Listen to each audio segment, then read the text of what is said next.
Hey everyone, Love Hurts is a new film starring Quan and Ariana DeBose, designed for Valentine's Day. Whether you love the holiday or not, that alone makes it an interesting Valentine's Day action movie. But how does it hold up as a story?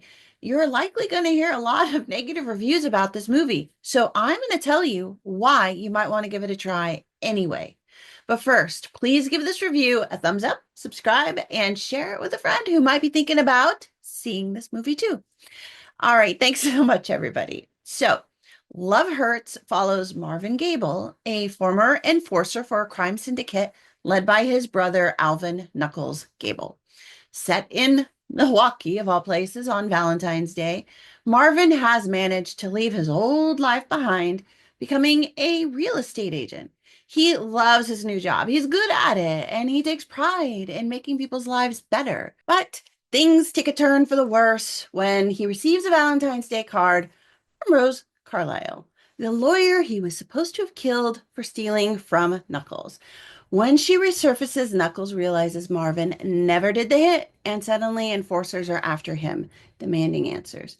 The plot itself is super simple. Rose wants her life back. She's tired of hiding, and to be free, she needs Marvin to take down his brother.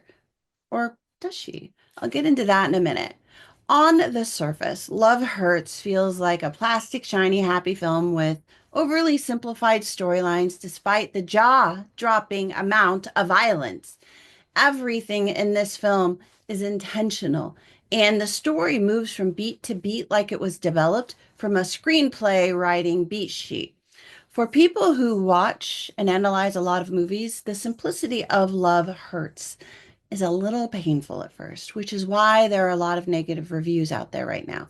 However, the style and structure of this film is a Valentine's Day comic book story that has been turned into a cinematic fusion of Cowboy Bebop meets Property Brothers meets John Wick, and it leans in hard on its campy, quirky tones to contrast the fast-paced action that literally never stops to blink during the film. The characters are intentionally one-dimensional, painted in really broad strokes against an ultra-normal backdrop that also serves as a contrast between ordinary life and the insanity of life within a crime syndicate.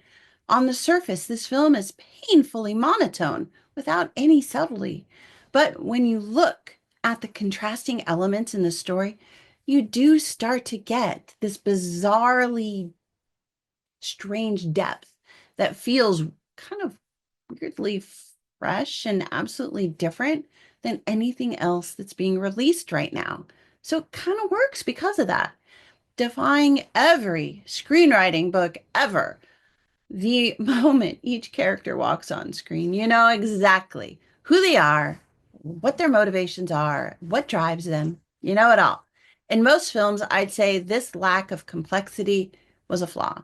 However, it actually works in this movie because each character is so distinct and it actually speeds up the storytelling process by throwing us straight into the conflict, allowing Love Hurts to come in at a hot 1 hour and 23 minutes. Quan as Marvin Gable is incredibly likable. I have to say, he's just like one of the nicest guys in Hollywood, and you can't help but to like him. When we meet him at the start of the film, he's this sweet and goofy real estate agent who's genuinely in love with his work, a stark contrast to his past as a mob enforcer. At least until he gets pushed just a little too far and then the monster comes out.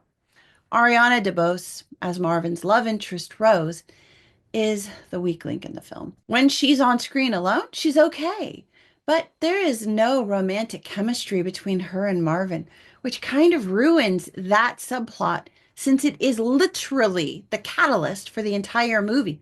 They should have chosen a different actress because if we don't believe in her love for Marvin, it feels like she's just using him to weaken Knuckles enough so that he goes down when her other plan that she sets up goes into play. And that's why I'm not sure she actually needed Marvin. So maybe she does love him. It just doesn't really come out in the movie. It just doesn't feel tangible in there. And it's a really important point that it needs to feel tangible because there are innocent people in this movie, innocent characters in this movie who get hurt because of what she's doing. And these are characters that we actually kind of like. And that just makes her choice feel kind of selfish. If she had played her role as a softer, sweeter woman who was sincerely like sweet on Marvin rather than coming off as a badass, crazy bounty hunter instead of like a lawyer who's just trying to get her life back, the story would have hit every note perfectly. The supporting cast is packed with recognizable names from Mustafa Shakir, Lio Tipton, Daniel Wu, and even Sean Astin, who I was not expecting in this film, so it was kind of fun to see him there. But the most unexpected cast was Drew Scott from the Property Brothers as Jeff Zaks. And he was actually surprisingly good in this movie. And I gotta say, I'm also a big Property Brothers fan. I love those guys. So it feels like Quan kind of called up a bunch of his friends, including the guy who probably sold him his house, and they all agreed to be in this movie just for fun. And that sense of fun is what actually makes the movie work. Love Hurts never pretends to be a serious action film. It knows exactly what it is, and it knows what it's supposed to do. And it embraces the campy comedy, which gives off this raw and unrefined feel to the script, which is, I think, maybe what rubs people the wrong way if what they do for a living is review films, because it feels just a little unfinished. But I think that's on purpose. The characters are exaggerated, the locations are unexpected, and the whole thing has this playful, almost satirical feel to it that is intentionally poking fun at all of these overly complex action movies that take themselves way too seriously. By making itself a Valentine's Day film, it is literally screaming, let's just have fun, guys. And that's exactly what it does. I saw the film in the theater, and that theater, it was packed with regular people, not just critics. And at first, the audience seemed a little bit unsure of how to react. There were moments of these awkward kind of giggle laughters that kind of bubbled out of people early on as if people were just a little bit embarrassed to be laughing.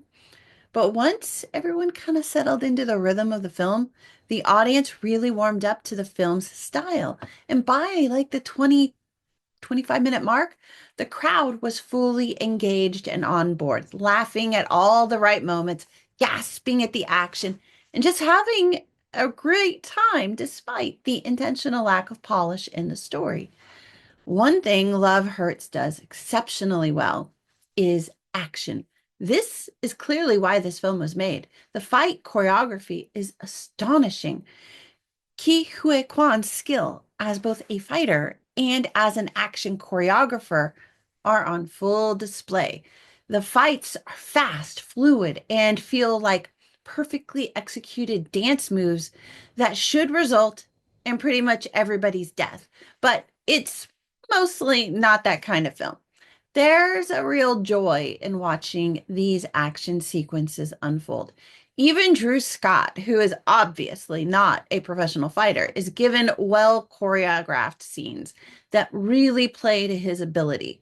I think the visual design within the film may also be one of those love it or hate it things about the movie because it uses a lot of really bright primary colors to create an exaggerated sense of the settings that are used. Still, this is exactly what gives it that light comic book feel on screen without the obvious comic book aesthetics. One setting where this is obvious is Knuckles' headquarters, which looks like kind of a mashup of an 80s video store, a bar, and a karaoke lounge, which is oddly kind of perfect setting for this kind of over-the-top action film.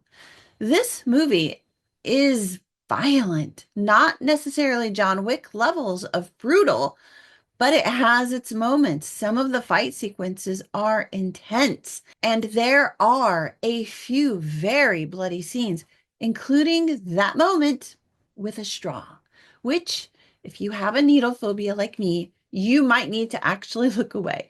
If you're thinking of bringing kids, just be aware that despite the quirky goofiness of the film, the violence is constant. So, is Love Hurts worth the ticket? You know, for me, yeah, it was worth the price of the ticket. But you have to go into it with the right level of expectations for this film. If you are looking for a serious action film with deep storytelling and complex characters, you'll likely be disappointed. But if you want just a fun, quirky Valentine's Day movie that doesn't take itself seriously, that you can have a good time with, I think you'll actually like it. I think you'll have fun. It's really a perfect Valentine's Day movie for couples and friends, or even solo moviegoers who just want something entertaining without a lot of emotional investment and baggage or expectations. I personally hate Valentine's Day. I know I'm not a very good girl. I'm really bad at this kind of stuff. I don't like that kind of stuff. And I really enjoyed this film. Like, this for me was the perfect Valentine's Day film because I didn't feel like compelled to like it because it was a Valentine's Day movie. And yet it had that atmosphere, it had that flair to it. But it kind of lent to that overly campy and quirky feel in the film. It's really just this self-aware movie that's packed with well choreographed action scenes that will keep you entertained. By the end of the film, I found myself genuinely surprised by how much I enjoyed it.